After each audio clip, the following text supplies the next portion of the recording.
Mis queridos amigos, hoy tengo un video que seguro vas a llegar hasta el final, porque la conversación que van a tener estas dos personas, coronel Pedro Baños, español, y el profesor Iván Gatón, dominicano, te va a dejar sin palabras, te va a dejar pensando. Van a hablar de todo un poco.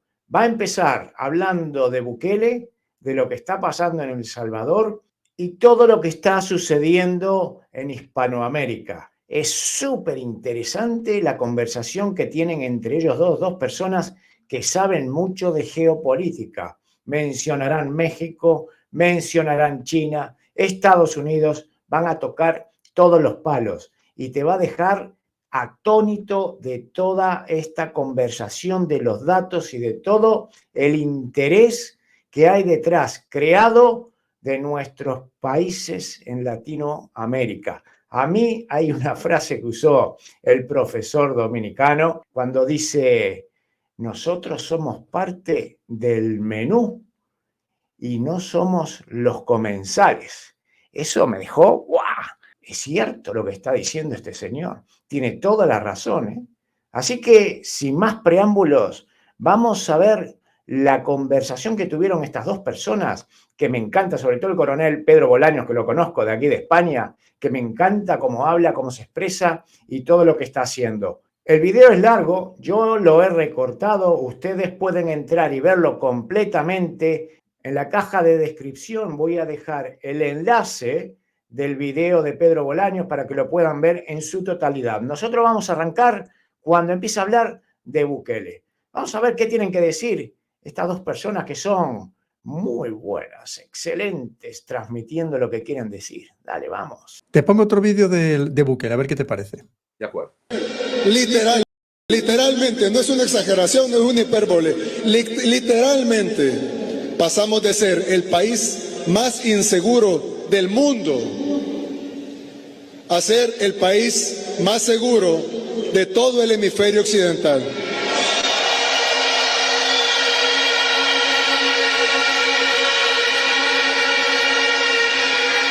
El país más seguro de todo el continente americano. ¿Y qué dijeron? Está violando derechos humanos. ¿Los derechos humanos de quién? ¿De la gente honrada? No. Tal vez pusimos prioridad en los derechos de la gente honrada sobre los derechos de los delincuentes. Eso es lo único que hemos hecho. Y lo que ustedes a eso le llaman violar derechos humanos. Yo le pregunto a estos organismos, a estos gobiernos de naciones extranjeras, le pregunto a estos periodistas, ¿por qué desean que nos maten? ¿Por qué desean ver sangre de salvadoreños? ¿Por qué no están felices de que en nuestro país ya no corre la sangre que corría antes? ¿Por qué debemos morir nosotros y nuestros hijos para que ustedes estén contentos que estamos respetando su falsa democracia, que ni ustedes mismos respeten en sus propios países?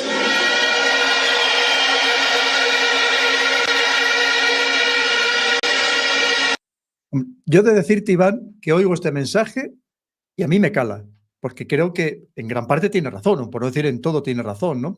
Que será muy populista, de acuerdo, pero es que estás poniendo una realidad. Primero, es verdad que muchos de los que tanto presumen de democracia, fíjate cómo están en algunos países que ya no existe separación de poderes, que el poder político lo ha asumido absolutamente todo, ha asumido el legislativo, ha asumido el judicial, pero es que además es verdad que tampoco es que podamos los demás presumir de muchas cosas, y sobre todo pensando en la situación interna que tenía el país. No le falta razón. Es decir, antes tú mencionabas México. México hay 100 muertos diarios por violencia. 100 muertos diarios. Claro, si llega alguien y pone orden, oye, pues yo creo que es normal que sea aclamado. Ahora luego veremos, a ver, a largo plazo lo que va a significar, ¿no? Pero de momento yo creo que razón no le falta a sus argumentos. No sé si, Iván. No, tiene sus razones. El asunto está en que la mano dura, siempre uno habla de mano dura, siempre que la violación al derecho humano no sea con uno. Es decir, porque dentro de ese esquema de mano dura hay mucha gente inocente que tiene que sufrir la mano dura. Entonces, yo creo que sin pasar por alto, sin soslayar que tiene sus razones, lo que hay que ir es a lo ideal. ¿Dónde está el orden institucional? ¿Dónde realmente está ese equilibrio de poderes que necesita una sociedad realmente democrática? Porque no estaríamos hablando de una democracia en términos estrictos, sino de una democracia iliberal. Y sí, lo que nosotros vamos a buscar es, a partir de ahora, tener gobiernos de mano dura. Entonces, no critiquemos a Erdogan, no critiquemos entonces a que tenemos monarquías en el Medio Oriente. Entonces, vamos a sincerarnos y dejar las hipocresías. Entonces, no critiquemos que se utilice el elemento religioso para estar en el poder y que eso se manipule y que las minorías sean afectadas. Entonces, a mí lo que me preocupa es que lo que debe ser nuestra utopía, que son mejores sociedades, pero las mejores sociedades, y usted habló de algo importante, Europa llegó al estado social bienestar, pero llegó al estado social bienestar después de crear un estado eficiente. Si no, no se llega. De tener instituciones judiciales eficientes. Y algo muy importante, Iván, tener una amplísima clase media.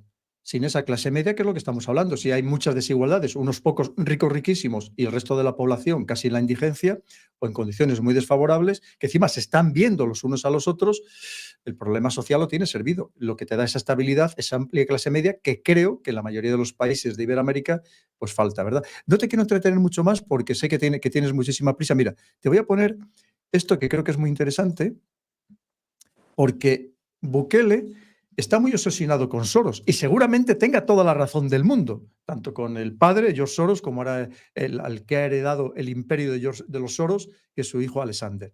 Fíjate, estos son tweets de Bukele de estos días, ¿no? Y dice, por ejemplo, todos esos medios financiados por Open Society, entre paréntesis Soros, están sacando estos reportajes coordinados para salir justo en la semana antes de las elecciones. Solo demuestran que estos periodistas, y lo pone entre comillas, no son más que activistas políticos. Pero lo mismo, el siguiente, bien activada la red de Soros, medios y periodistas tarifados incluidos en el cierre de la campaña electoral. Otro. Y hace unos meses los mismos periodistas de Soros también cacareaban que habían descubierto un caso de corrupción del gobierno, porque descubrieron, y lo pone entre comillas, reos trabajando en un terreno en Playa Las Hojas. Y vemos que una entrevista que le daba Bukele a El Faro, que decía, es un honor recibir sus ataques. No tengamos ninguna duda que estos personajes tienen un poder tremendo y son ellos lo que se consideran ultraliberales, ultraprogresistas, y a todo el que creen que puede tener una deriva autoritaria, pues desde luego los ataques nos hacen esperar. Y lo estamos comentando muchas veces por parte de esos medios demócratas que detrás, no solamente ellos, uno de los que están son efectivamente los Soros. No sé si quieres comentar algunas cosas sobre esto. Y luego ya simplemente te voy a poner un tema sobre China al final del todo, porque ya no nos da tiempo para más y no te quiero entretener. Iván, no sé si quieres comentar alguna cosa. Bueno, lo primero es tomar en consideración que hace tiempo que se utilizan los servidores para incidir en las campañas políticas. Podemos ver, por ejemplo, que el Partido de los Trabajadores en Brasil vino a darse cuenta muy tarde de que se estaban utilizando servidores para llevar noticias falsas a la ciudadanía brasileña. Y eso le afectó grandemente al final de la campaña. De que todos los medios, y esto hay que verlo no solamente desde la perspectiva de lo que es el mundo capitalista, en el comunismo se utilizaba mucho, siempre se ha manipulado a la gente. Por eso, cuando he hablado sobre la necesidad de la educación como un eje transversal, y le daba las gracias a usted por los libros que ha publicado, y es lo que yo más reconozco en su persona, es la pedagogía con la cual nos muestra cómo las manos que mecen el planeta lo hacen. Pero eso nos da criterios. Usted nos pone criterios. Usted nos dice, mire, aquí están los principales fondos de inversión del planeta. Aquí está el complejo militar industrial. Pero es que la gente disponga de herramientas para que donde hay tantos intereses y donde los grupos tratan de imponer sus intereses, porque vamos a pasar por alto, como decía la jefe del Comando Sur, que RT es un brazo eficaz en toda América Latina para Rusia. No. Y tiene incidencia. Y lo tiene Telesur. Pero también lo tiene en su momento CNN.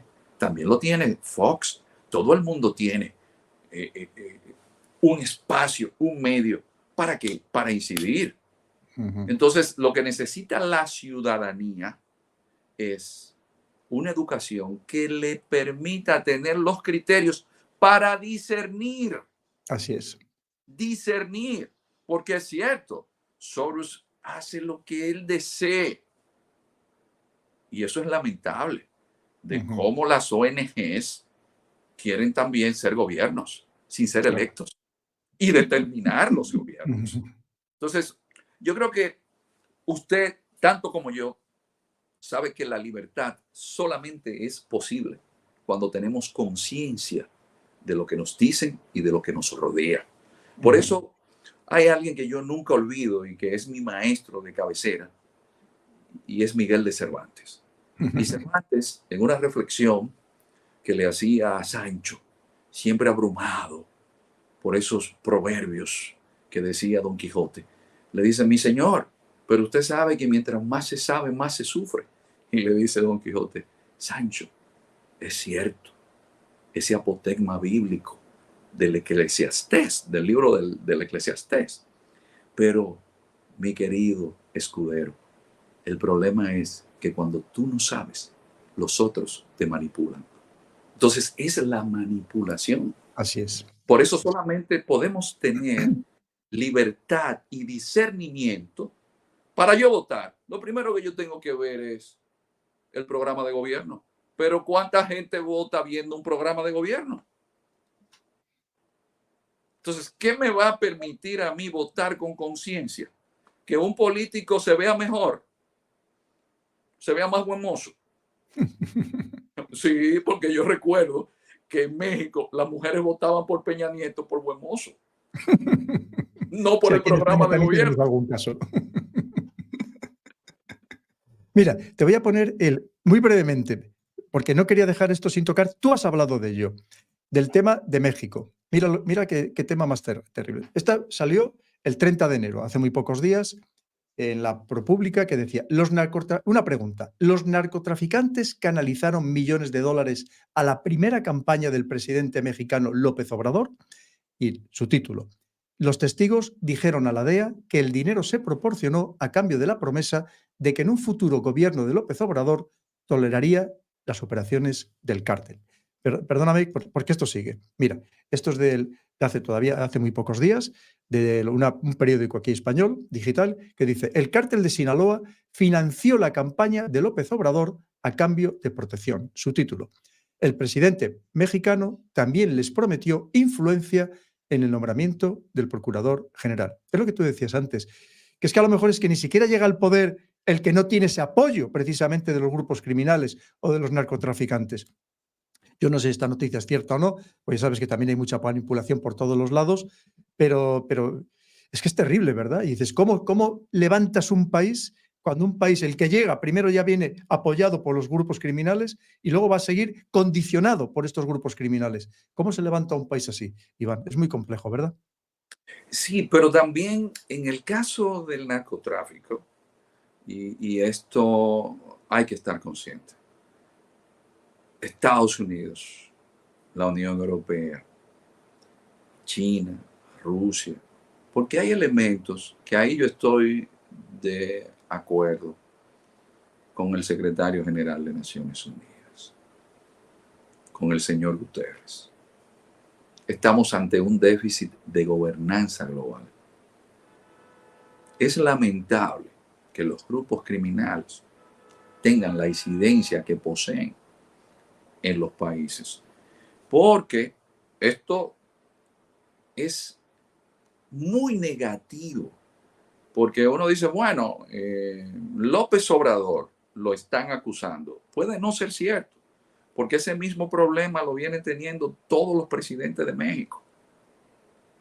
Pero en esas sociedades, el narcotráfico tiene una incidencia importantísima. Ahora, en Estados Unidos, cuando usted toma al señor LaBruce, que es el geopolítico que más ha estudiado en la geopolítica de las drogas, y usted busca dónde es que más dinero se lava procedente del narcotráfico, se va a encontrar que no es en México, no es en Colombia, es en Estados Unidos. Entonces, los gobiernos están trabajando a nivel transnacional, donde están las tríadas chinas, la yakuza japonesa, la drangheta italiana, que estos muchachos de por aquí que no han terminado una primaria de América del Sur y de Centroamérica son lactantes al lado de los miembros de la Cosa Nostra. Y es gente que está engrasando la economía mundial con más de 400.000 millones de dólares. Existe a nivel de ese mando del planeta, de las principales potencias, un proyecto que ayude a disminuir la incidencia de esos grupos criminales. Entonces, no importa que sea López Obrador que esté en el gobierno, porque eso viene desde el gobierno que pasó Fox, que pasó Peña Nieto, y eso se repite y se puede incluso manipular. Y si usted quiere desacreditar a un presidente y eliminarlo, eso es como en los años de la Guerra Fría. Usted solamente tenía que decir, es rojo, es comunista, y ahora lo que hay que hacer es acusarlo. No, es narcotraficante. Pero de nuevo, estamos abordando las causas del narcotráfico.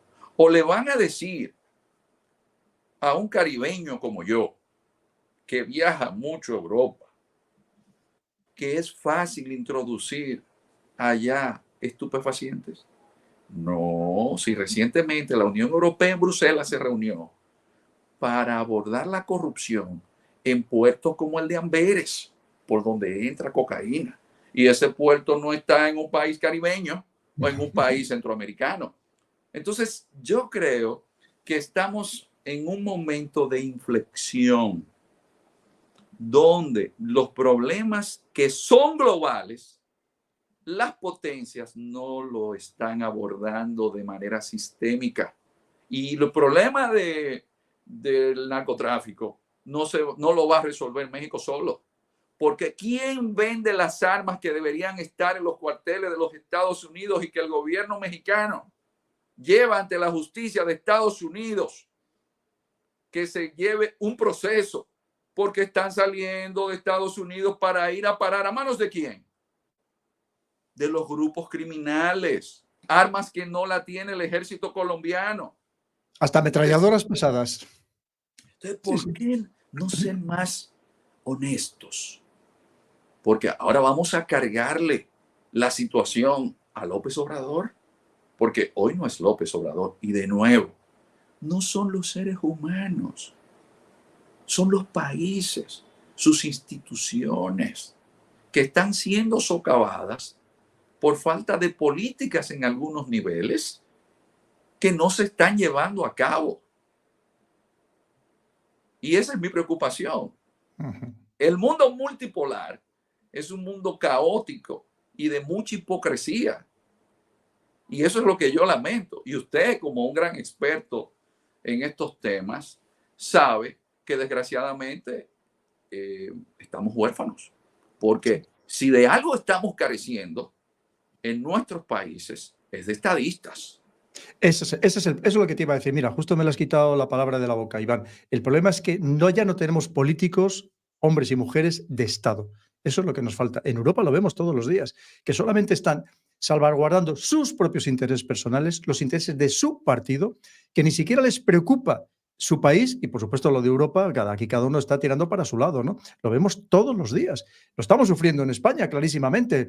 Es verdad que tienen una corte de aduladores, de palmeros, de mariachis, que les aplauden todos los días, que vamos, algunos, yo creo que ni a Kim Jong-un le llegan a aplaudir tanto, pero que no son verdaderos, no son estadistas. Es que tú lo acabas de decir perfectamente, Iván. O sea, que eso nos pasa a todos. Mira, solamente ya para ponerte, que ya nos hemos pasado el tiempo que tú querías, mira, nos ponemos, te voy a poner este vídeo, con esto ya terminamos, para dar paso a hablar un poco de la incidencia de China en toda América. Ahora mismo sabes que hay un tema de estos mismos días muy candente, que es que quiere por lo visto construir un puerto hipergigantesco en Perú, que imagino que estás al corriente. Mira, vamos a ver. So rich in resources, rare earth minerals, lithium, the lithium triangles in this region. There are a lot of things that this region has to offer. The Belt and Road Initiative, 21 of the 31 countries are signatories. Over the last 5 years, 2017 to 2021, investment over 50 billion. I think it might be even closer to 100 billion of Chinese investment in this region. I think they're playing chess. Russia is also prevalent in this region, and I think they're playing checkers. I think they're there to undermine the United States. They're there to undermine democracies, and they all mean business. Whether they're playing chess or checkers, they're there to undermine democracy. And quite honestly, with all of the disinformation and the Russia Today, Espanol, Sputnik Mundo, over 30 million followers on Russia were on social media. I mean, this is very concerning. We have a lot of important elections coming up or just happened, and we have to continue to stay engaged. Claro, al final lo que te está diciendo Estados Unidos, antes tú has hablado de esta señora, la general del Comando Sur estadounidense, lo que te dice, no, a ver si se van a meter en nuestro territorio China y Rusia, que están muy metidos.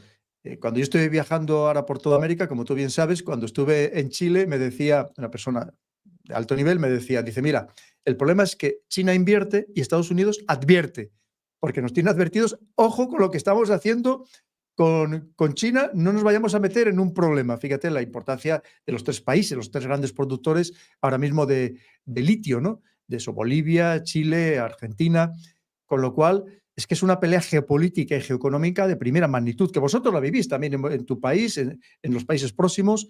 Por un lado está China, que está penetrando con muchísima fuerza, pero por otro lado un Estados Unidos que se resiste a perder influencia también en estos países. Y eso también al final repercute en las políticas nacionales. Con esto ya te dejo que hagas el último comentario y ya no te entretengo más, Iván. Bueno, lo que sucede es que China, hay que tener claro, a China no le interesa vender su modelo político. China, usted puede ser de derecha, puede ser de izquierdas, lo que le interesa es hacer negocios, lo que le interesa son las materias primas. Yo hago negocio contigo y no me importa si eres Venezuela Maduro, te presto el dinero que tú necesitas, no me importa que sea Chile de la derecha con Piñera, yo invierto en ti, no importa que la futura Suiza de América Latina, que es Guyana, ya yo te estoy apoyando desde hace un buen tiempo. No importa que sean los países de la región del Caribe, ¿a ustedes les gusta las carreras de caballos? ¿Les gustan las carreras de caballos? Pues miren, yo les voy a donar un hipódromo. ¿Les gusta jugar rugby? Yo les voy a regalar un estadio de rugby. ¿Les gusta jugar fútbol? Yo les voy a regalar un estadio de fútbol. Y hago poder blando. Entonces, China no está pensando como nuestros países a 4 años. Y el problema es que en la discusión entre Estados Unidos y China y Rusia de cómo se benefician de las materias primas de América Latina, cuando yo los escucho a todos y los veo, yo que soy de Latinoamérica o de Hispanoamérica, digo, oye, pero están hablando de mí. Yo no estoy en la mesa. Entonces yo soy parte del menú. Y eso es lo que está sucediendo con América Latina, que está en el menú, pero no está en la mesa. Nuestra élite política latinoamericana no es un tema del consenso de Washington para pasar al consenso de Pekín. Es el problema de que nosotros, teniendo todos esos recursos que decía la general, no los hemos aprovechado. No le agregamos valor.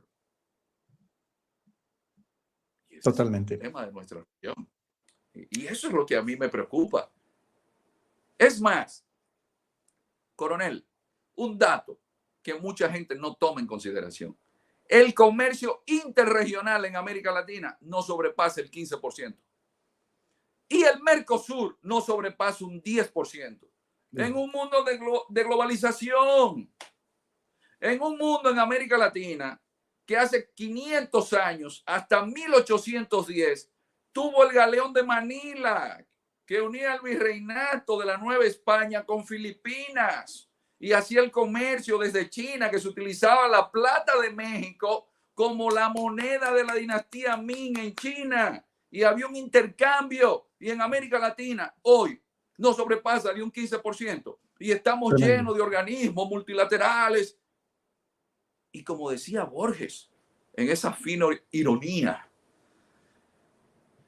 me he encontrado con bolivianos, con ecuatorianos, con chilenos, pero no me he encontrado con un latinoamericano. ¿Dónde está el sentido de nuestra pertenencia a esta región? Solamente lo tenemos cuando viajamos a Europa. Solamente lo tenemos cuando vamos a Estados Unidos y nos clasifican en Hispanic. Entonces, ese sentido de pertenecer a una región que siempre está en la mesa como parte del menú, pero no por ser comensal. Y los grandes países de la región, y para los españoles esto es importante, porque España depende de América Latina en un elemento fundamental que es el poder blando. El idioma español, que ha pasado a ser el segundo idioma en importancia a nivel internacional, depende de México. El mayor país hispanohablante del mundo es México, no es España. Correcto. Y esto gracias, yo que siempre le resalto a las mujeres sus aportes. Esto es gracias a Isabel de Trastámara o Isabel de Castilla, que financió la gramática de Nebrija. Y el idioma castellano hoy es un idioma importante. Importantísimo. Y esa América Latina,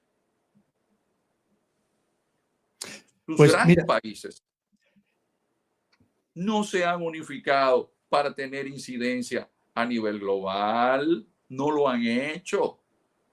Y cuando yo veo que desde Europa están buscando poner a América Latina en Bruselas en un nivel que sea de importancia para la Unión Europea, en la Unión Europea tampoco presta mucha atención, sin darse cuenta que América Latina es el puente natural. ¿Qué hicieron?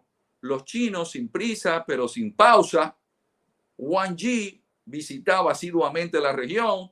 Otro elemento también que para mi sorpresa en Europa olvidan, usted se encuentra un diplomático chino que le habla español perfectamente y conoce la idiosincrasia del país, porque cuando tenía 20, 22 años que lo estaban preparando, lo enviaron a ese país a que viviera un año y conociera los giros idiomáticos de ese país y que conociera la historia de ese país. Y esa diplomacia china, cuando llega a esos países, deja a todo el mundo anonadado. Yo nunca olvido, coronel, que en el momento que la República Dominicana decide establecer relaciones diplomáticas oficiales con el gobierno de la República Popular China y rompe con Taiwán, en el momento en el cual el presidente de la República Dominicana es recibido en China, es recibido con una banda de música de chinos tocando merengue. Los que no saben lo que es el merengue, el dominicano le encanta bailar. E inmediatamente usted está en un país que ha tenido que perder un día porque usted sale jueves y pierde un día y llega sábado a China y a usted en el recibimiento le tocan un merengue. Ese nivel de distinción no es igual a como comentaba un presidente dominicano, que es lo que deben tomar en cuenta los europeos y también en Washington. Dice, me entraron por el despacho de un secretario donde el presidente de Estados Unidos. Y hay presidentes de América Latina, y recuerdo a un presidente de un país centroamericano quejándose de que estaba buscando una cita para que lo recibieran en Washington, pero lo ninguneaban. Entonces, si Estados Unidos no le presta atención a América Latina, porque como le dijo Brzezinski en un momento a un gran geopolitólogo latinoamericano en una universidad en Estados Unidos que le llama la atención de Zbigniew Brzezinski y le dice, pero usted ha hablado de geopolítica, pero solamente se ha referido a Medio Oriente, al Asia, pero no se ha referido a América Latina. Y dice, no, lo que pasa es que América Latina es como si fuese Iowa o Dakota del Norte. Es decir, para nosotros es un tema de política interna. Entonces, totalmente, hay que ver hasta qué punto, coronel, nosotros en América Latina no estamos conscientes de quiénes somos y cuál es el rol que nosotros podemos jugar. Y sobre todo, esto viene por un tema de autoestima, propia valía en cuanto a lo que somos, y lo que nosotros también debemos tener como proyecto de lo que deseamos ser. Por eso es que antes de concluir, yo profesor, por favor, muéstranoslo, porque tú ya sabes que qué importante es el conjunto de la hispanidad. Usted recuerda que Immanuel Wallerstein, que lo tengo aquí, los ciclos hegemónicos de la geopolítica, Wallerstein hablaba de los ciclos hegemónicos de la geopolítica y se refería a la modernidad. Entonces, en esa modernidad, ¿cuál es el acontecimiento que cambió el mundo por completo? La llegada de los españoles a América. Pero ¿desde dónde se estableció todo ese proceso de mestizaje, de colonización, de intercambio agrícola, comercial? Todo eso se inició desde esta isla que se llama La Española. Entonces me permití buscar, por ejemplo, un dato importantísimo. Pero enséñanos la portada, por favor, Iván, la portada, para que la veamos. Lo hicimos tipo anime, porque los jóvenes de ahora les gustan los animes japoneses. Entonces difícilmente toman un libro de 100, 200 páginas. Y para el jovencito que quiere conocer que los padres peregrinos en Estados Unidos llegan en el 1620, pero Lucas Vázquez de Ayllón, oriundo de Toledo, llega a la Española y en Nuestra Señora de la Concepción de la Vega decide establecer la primera ciudad en la bahía de Chesapeake, en Virginia, en 1526. ¿Cuándo llegaron los peregrinos de Mayflower a Estados Unidos? En el 1620. Entonces, desde la Española se funda San Miguel de Guadalupe. Pero San Miguel de Guadalupe desaparece. Y Pedro Menéndez de Avilés, en el año 1565, que es el que lleva a Felipe II a su boda a Inglaterra, porque lo envía Carlos V, el hijo de Juana la Loca, y Felipe el Hermoso, porque era un gran marinero. Ese funda San Agustín. Pero San Agustín es la ciudad más antigua de los Estados Unidos. ¿Pero dónde está ubicada? En la Florida. Ahora, ¿quién descubre la Florida? El paje de Fernando el Católico, Juan Ponce de León. ¿Dónde está la casa de Ponce de León? Cerca de Punta Cana, en San Rafael del Yuma.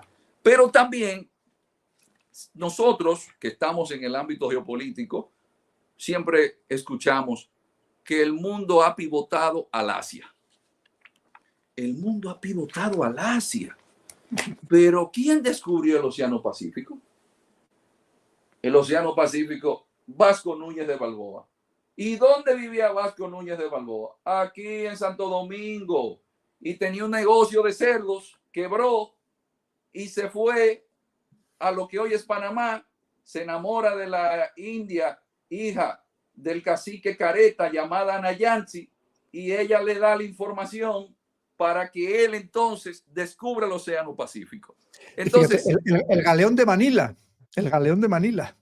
El galeón de Manila, que es que en la vuelta que inicia el portugués, pero que bajo el reino español, comienza la vuelta al mundo, que es Fernando de Magallanes, pero que muere en Bactán. Y termina Elcano. Se lo sustituye Juan Sebastián Elcano, pero Juan Sebastián Elcano, cuando regresa, trae consigo a Andrés de Urdaneta. Y Andrés de Urdaneta, a solicitud de Felipe II, es quien descubre la corriente del Kuroshio, que es la corriente que permite entonces regresar a lo que es el territorio de América. Pero todo eso, ¿dónde tuvo su génesis? Aquí en la española. Entonces, nosotros que siempre estamos buscando que unos elementos del más allá, pero ¿y el elemento? ¿Cuál es su apellido? ¿De dónde viene su apellido? Entonces ahora nosotros vamos a estar peleando con España, donde nuestra identidad está íntimamente vinculada a España, porque hay un grupo de energúmenos que se le ocurre que la forma de enfrentar el siglo XX es nosotros despreciando de dónde venimos. Entonces yo quiero parecerme ¿a quién? A un inglés que hasta el siglo XX nunca tuvo una universidad, cuando aquí en Santo Domingo en 1538 ya teníamos una bula papal, y en el Perú tenían en el 1551 también una universidad, y en México tenían una en el 53. Entonces yo quiero parecerme a otro imperio donde no habían leyes que me protegieran y que un negro como Juan Latino fuese mencionado por Lope de Vega y por Cervantes por ser catedrático en Granada, casado con una española en pleno siglo XVI. Entonces yo voy a renegar de lo que yo soy. No es que sea mejor que nadie, pero yo no puedo estar cómodo psicológicamente ni geoculturalmente cuando yo reniego de donde yo soy. Por eso yo critico y no veo bien que mucha gente se dedique a criticar sin objetividad un elemento tan crucial como es que hasta sin datos. Simplemente son meras opiniones, Iván. Es tremendo. Mira, que es que ya llevamos más de hora y media y me habías pedido que no fuera más de hora y cuarto, pero es que lo haces tan bien, de una manera tan magistral, da tanto gusto oírte que no te quería interrumpir. Mira, tenemos 3 preguntas y le vamos a dar paso. Mira, nos dice aquí Fortuna Isabel, nuestra amiga, nos dice: ¿es a causa de la luz de desórdenes mundiales, incertidumbres y temores lo que provoca gobiernos cortoplacistas, totalitarios y agresivos? Muchas gracias. Sí, porque ahí, como hay pocos criterios y nunca como ahora la gente era tan vulnerable a la manipulación, llega el inmediatismo. A mí me da mucho gusto escuchar gente que realmente sabe lo que dice y lo sabe expresar de la manera que lo han hecho estas dos personas, tan inteligentes como el coronel y como el profesor. Me ha encantado. Yo no sé ustedes, pero me he pasado 1 hora y media escuchando esta conversación. Ya es la tercera vez. Esta es con ustedes, pero yo lo he recortado un poquito. Si ustedes quieren ver desde el principio todo lo que hablaron, porque hablaron más cosas, lo pueden encontrar en el enlace que les voy a dejar debajo en la descripción del canal de Pedro Bolaños, que es excelente, se los recomiendo de verdad. Mis amigos, dejamos el video aquí. Yo les deseo que pasen ustedes un feliz día y nos vemos en el próximo episodio. Hasta la próxima. Adiós.